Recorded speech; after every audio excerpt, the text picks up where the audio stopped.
नमस्कार दोस्तों, कैसे हैं आप सभी लोग। उम्मीद करता हूं आप सभी लोग स्वस्थ और मस्त होंगे और अपनी पढ़ाई लिखाई अच्छे से कर रहे होंगे।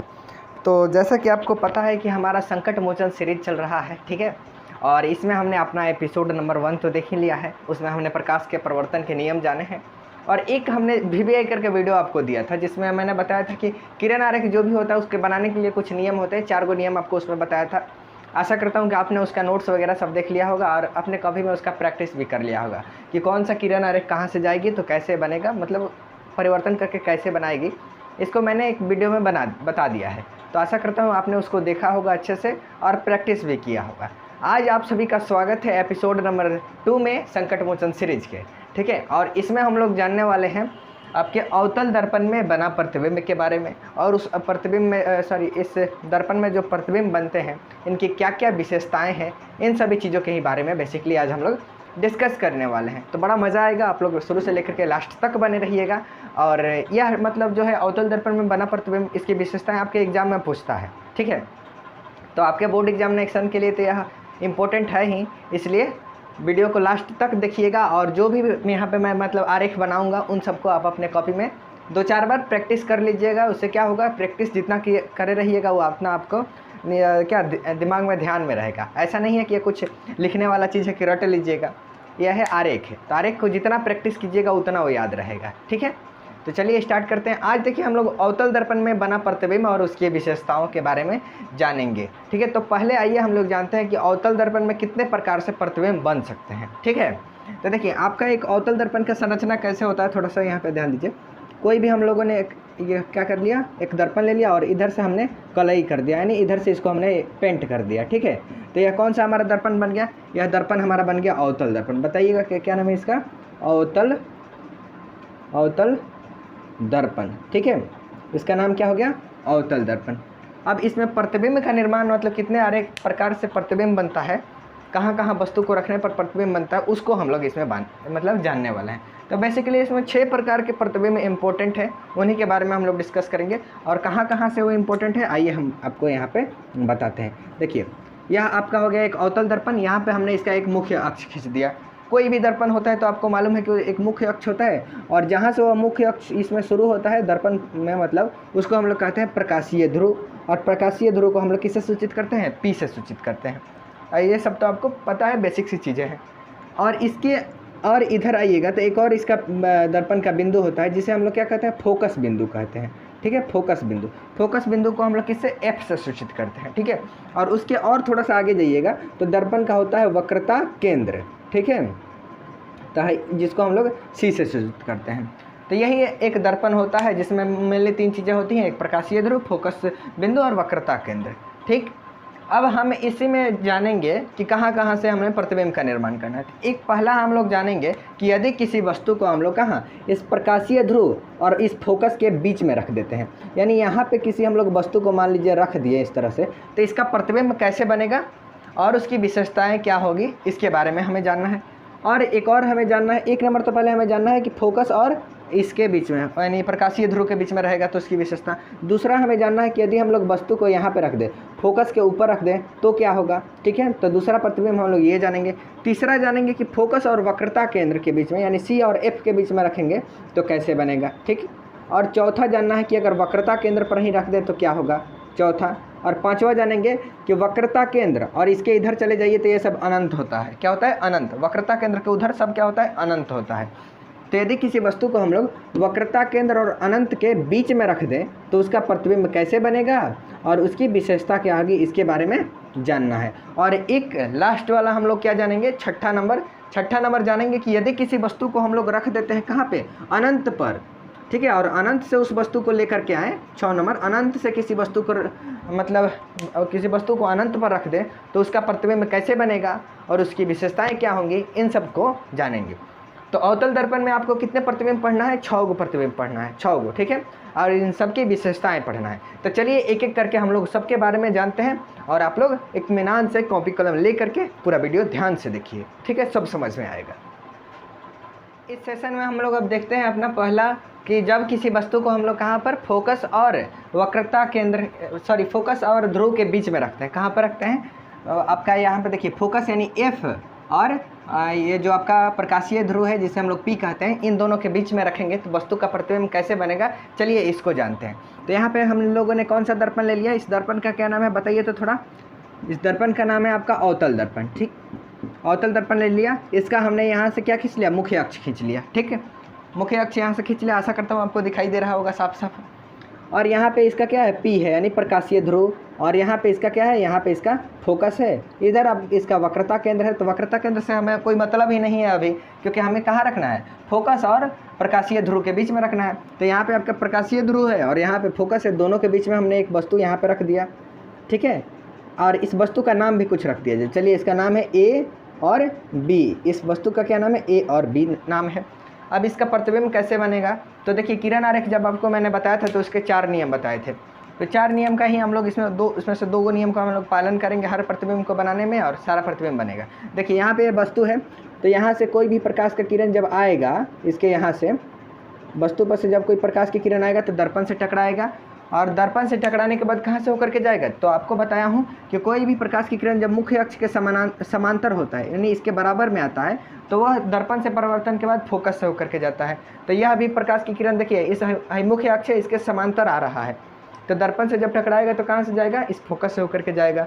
तो चलिए इसको हम लोग फोकस से लेकर के चलते हैं, यहाँ से इस फोकस से होकर के इधर जाएगा, ठीक है।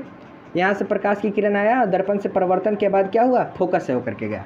और दूसरा इसी में से हम लोग एक किरण आरेख निकालेंगे, यहाँ से इसको हम लोग लेकर के जाएंगे प्रकाशीय ध्रुव से। तो इसको जब प्रकाशीय ध्रुव से लेकर के जाएंगे तो इसका नियम है कि जब प्रकाश की किरण प्रकाशीय ध्रुव पर आपतित होती है तो जितने कोण से आता है उतना ही कोण से परावर्तित होता है, ठीक है। तो यह मान लीजिए यहाँ पे जितना कोण से आया है उतना ही कोण से इसको हम लोग परिवर्तित कर देते हैं। तो ये इधर चला गया एक प्रकाश का किरण और एक इधर चला गया, ठीक है। अब इन दोनों को कितना भी दूर आप ले जाइएगा तो ये आपस में कहीं मिलेंगे जा करके। अब एक देखिए एक बहुत उधरमुखी जा रहा है और एक इधरमुखी जा रहा है, दोनों को जितना दूर ले जाइएगा उतना बीच में इन लोगों का डिस्टेंस बढ़ता चला जाएगा, यानी आपस में जा करके कहीं ये लोग इधर मिलने वाले नहीं हैं। इधर नहीं मिलेंगे तो कोई बात नहीं, हम इन लोग को दर्पण के पीछे मिला देते हैं। तो इसके लिए चलिए एक हम लोगों ने यहाँ पे काल्पनिक रेखा खींच लिया, ठीक है, काल्पनिक रेखा खींचा। और देखिए यहाँ से ये जो आपका ये प्रकाश की किरण है, अगर इसको हम लोग सीधा ले जाएंगे तो कुछ ऐसा होकर के जाएगा, क्या ऐसा होकर के जाएगा ना। ये जो प्रकाश की किरण इधर गया है, अगर इसको इधर ले जाएंगे तो ये ऐसा होकर के जाएगा। और एक यहाँ से हम लोग देख रहे हैं कि एक और यहाँ से प्रकाश की किरण है हाई जो इधर गया है, तो इसको यदि हम लोग पीछे लेकर के आएंगे तो ये क्या होगा, यहाँ पे जाकर के दोनों आपस में कट जा रहा है। देखिए यहाँ पे आकर के दोनों एक दूसरे को कट रहा है ना, यहाँ पे काट रहा है, तो यहीं पे वस्तु का क्या हो गया, प्रतिबिंब बन गया, ठीक है। यह वस्तु है और इसका प्रतिबिंब कहाँ बन गया, दर्पण के पीछे बन गया।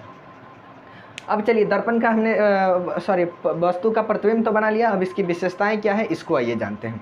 अगर आपको ये समझ में नहीं आ रहा होगा कि ये दर्पण से हम लोग प्रकाश का मतलब ये कैसे खींच रहे हैं आरेख, तो इसके लिए इससे पहले मैं जो VVI वाला वीडियो बनाया हूँ उसको जा करके देखिए, उसमें मैं बताया हूँ 4 नियम, उन चारों को आप लोग प्रैक्टिस कीजिएगा, उसके बाद ये अच्छे से समझ में आएगा। और जो लोग देखे होंगे उनको तो समझ में आ ही रहा होगा, और जिनको नहीं आ रहा है वो एक बार देख लीजिए, अच्छे से आपको भी समझ में आएगा, ठीक। तो देखिए यहाँ पे हमारा एक वस्तु क्या था, AB, इसका हम लोगों ने प्रतिबिंब बनाया तो क्या हुआ, तो इसका भी नाम दे देते हैं प्रतिबिंब का A' और B'। तो AB वस्तु का प्रतिबिंब बन गया यहाँ पे A' और B'। तो आपके एग्जाम में पूछता है कि अब प्रतिबिंब तो आपने बना लिया, इसकी विशेषताएं बताइए।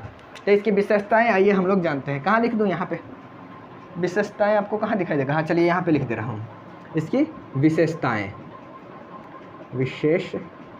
आइए इसकी विशेषता क्या है प्रतिबिंब का, इसके बारे में हम लोग जानते हैं। तो पहले देखिए पहला नंबर विशेषता कि जो आप यहाँ पे वस्तु देख रहे हैं इसका प्रतिबिंब क्या है, दर्पण के पीछे बना हुआ है, और वास्तव में ये जो दोनों किरणें हैं आपस में कहीं कट नहीं रही हैं। अगर वास्तव में कट जाती तो प्रतिबिंब कैसा बनता, वास्तविक बनता। लेकिन हमने क्या किया है, यहाँ पे एक काल्पनिक रेखा खींचा है, काल्पनिक रेखा खींचा है। इसका मतलब क्या हुआ कि जो आपका वस्तु है इसका प्रतिबिंब जो बना है यहाँ पे काल्पनिक रेखा से बना है, इसका मतलब प्रतिबिंब भी क्या है, काल्पनिक है, ठीक है। तो पहला तो इसका विशेषता यही हो गया कि जो प्रतिबिंब है वो क्या है, काल्पनिक प्रतिबिंब है। कैसा है, काल्पनिक प्रतिबिंब है, ठीक है। पहला विशेषता क्या हो गया कि काल्पनिक प्रतिबिंब है। दूसरा नंबर विशेषता अब लिखिए, यहाँ पे देखिए वस्तु जो है आपका AB ये छोटा है, लेकिन इसका प्रतिबिंब क्या बना है, बड़ा बना है। तो दूसरा विशेषता क्या होगा कि प्रतिबिंब वस्तु से कैसा बनेगा, बड़ा बनेगा, ठीक है। तीसरा विशेषता इसका पूछे तो तीसरा विशेषता बताइए कि जो आपका प्रतिबिंब बना है दर्पण के आगे बना है या दर्पण के पीछे बना है। तो दर्पण के पीछे बना है आपका प्रतिबिंब, तो लिखिए कि प्रतिबिंब दर्पण के पीछे बनेगा। प्रतिबिंब कहाँ बनेगा? दर्पण के पीछे बनेगा। अच्छा, चौथा विशेषता इसका पूछे तो बताइए, तो यह प्रतिबिंब देखिए यहाँ पे जो वस्तु है ऊपर मुखी, इसका तीर का चिन्ह है, और प्रतिबिंब का भी चिन्ह कैसा है? ऊपर मुखी है। यानी वस्तु क्या है? मतलब जो आपका प्रतिबिंब बना है वो क्या है? वस्तु से सीधा ही बना है। अगर मान लीजिए वस्तु इधर मुखी है और प्रतिबिंब भी इधर मुखी ही बन गया तो वस्तु और प्रतिबिंब क्या है? सीधे हैं। लेकिन अगर वस्तु इधर मुखी है और प्रतिबिंब आपका इधर मुखी बन गया तो क्या हो जाएगा? उल्टा हो जाएगा। तो इसमें हम लोग देख रहे हैं कि दोनों ऊपर मुखी ही है, तीर का चिन्ह है, यानी वस्तु का जो प्रतिबिंब बना है वो क्या है? सीधा बना है। तो इसके आगे वाला विशेषता लिख दीजिए चौथा नंबर कि प्रतिबिंब कैसा बनेगा? सीधा बनेगा। ठीक है, यही 4 गो लिख दीजिए, इसका विशेषता हो गया। ठीक है, तो पहला नियम हमने जान लिया कि जब वस्तु को हम लोग फोकस और ध्रुव के बीच में रखेंगे तो क्या होगा, और इसका लिखा हुआ नोट्स आपको टेलीग्राम ग्रुप में मिल जाएगा, तो वहाँ से जाकर के भी आप लोग देख लीजिएगा। यहाँ पे शॉर्टकट में लिख दे रहा हूँ, ओरिजिनल अच्छा से लिखा हुआ चीज़ आपको मैं टेलीग्राम में बता दूंगा। ठीक है, और अन्यथा आपको अच्छे से और लेना है तो आप एक नंबर दे रहा हूँ, इस पर आप मैसेज कर लीजिएगा, व्हाट्सअप कीजिएगा, आपको मिल जाएगा 7488989193। इस पर आप व्हाट्सअप कीजिएगा नोट्स के लिए, मैं आपको नोट्स आपको दे दूंगा। ठीक है, तो मन करे तो व्हाट्सअप से लीजिएगा, नहीं तो टेलीग्राम में तो मिल ही जाएगा। ठीक है, चलिए अब इसके आगे हमें जो दूसरा प्रतिबिंब देखना है वो क्या है कि जब हम किसी वस्तु को फोकस पर रखते हैं यानी F पर रखेंगे तो उसका प्रतिबिंब कैसे बनेगा अवतल दर्पण में, उसको आइए जानते हैं। तो यह आपका एक क्या है? अवतल दर्पण है। यहाँ पे इसका फोकस है और इसी पे हमें वस्तु को रखना है। तो चलिए हम लोग फोकस पर यहाँ पे एक वस्तु को रख दिए। अब देखेंगे इसका प्रतिबिंब कैसे बनता है। तो जब हम यहाँ पे रखेंगे तो क्या होगा? इसका प्रकाश के किरण यहाँ से आएगा और दर्पण से टकराएगा। आपको पता है दर्पण से टकराने के बाद ये समानांतर है, तो ये क्या होगा? समांतर है तो फोकस से होकर के जाएगा। तो चलिए दर्पण से यहाँ पे टकराया और टकराने के बाद इधर फोकस से होकर के प्रकाश की किरण गई। दूसरा एक और लाएंगे तो क्या होगा? यह यहाँ से आएगा और यहाँ से आने के बाद जितना कोण से आता है उतना ही कोण से परिवर्तित हो जाता है। यानी ये दोनों क्या हो गए? एक दूसरे के समांतर हो गया। ठीक है, यानी दोनों एक दूसरे के क्या हो जाएगा? किरण आरेख समांतर हो जाएगा, समांतर हो गया। यानी यहाँ पे नज़दीक में तो कहीं नहीं कट रहा है, लेकिन ऐसा अनुमान लगाया जाता है कि बहुत आगे जाकर के ये क्या होगा? एक दूसरे को काट देगा। ठीक है, यानी बहुत दूर जाकर के इसका प्रतिबिंब कहीं ना कहीं बन जाएगा। ठीक है, यानी इसको हम लोग इधर पीछे काल्पनिक बनाने की ज़रूरत नहीं है, आगे कहीं ना कहीं प्रतिबिंब बनेगा, बहुत बड़ा अनंत पर जाकर के बनेगा। ठीक है, तो इसका जब आपको दिया जाए कि जब वस्तु को फोकस पर रखा जाएगा तो प्रतिबिंब कैसे बनेगा, इस संरचना को बना दीजिएगा। विशेषता लिखने के लिए पूछे तो विशेषता क्या बताइएगा? 1 नंबर इसका विशेषता बता दीजिएगा कि जो आपका प्रतिबिंब बनेगा वो कैसा बनेगा?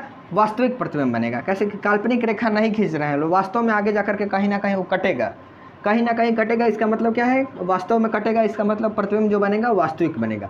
ठीक है, तो प्रतिबिंब कैसा बनेगा? वास्तविक बनेगा। ठीक है, वास्तविक बनेगा। दूसरा विशेषता क्या लिखिएगा? दूसरा विशेषता लिखिएगा कि जब भी प्रतिबिंब क्या होता है? वास्तविक होता है ना, तो मतलब प्रतिबिंब जब वास्तविक होता है तो वस्तु क्या होता है? उल्टा होता है। मतलब अगर प्रतिबिंब वास्तविक बन रहा है तो वस्तु का जो भी प्रतिबिंब बनेगा हमेशा क्या होगा? उल्टा बनेगा। क्योंकि देखिए यहाँ पे वस्तु ऊपर मुखी है, लेकिन प्रतिबिंब कहाँ बन रहा है? इधर कहीं मुखी जाकर के बनेगा। तो प्रतिबिंब जहाँ भी बनेगा ऐसे ही ना बनेगा, नीचे मुखी ही ना बनेगा। यानी इसका तीर का चिन्ह ऊपर है, उसका तीर का चिन्ह नीचे है, यानी उल्टा बन रहा है। तो लिखिएगा कि प्रतिबिंब कैसा बनेगा? प्रतिबिंब उल्टा बनेगा। ठीक, तीसरा विशेषता बताइएगा कि यहाँ पे वस्तु जो देख रहे हैं एकदम छोटा सा है, लेकिन इसका प्रतिबिंब बहुत बड़ा बन रहा है। तो तीसरा विशेषता लिखिएगा कि प्रतिबिंब बहुत बड़ा बनेगा। कैसा बनेगा? बहुत बड़ा प्रतिबिंब बनेगा। चौथा विशेषता लिखने का मन करे तो लिख दीजिएगा कि प्रतिबिंब कहाँ पर बनेगा?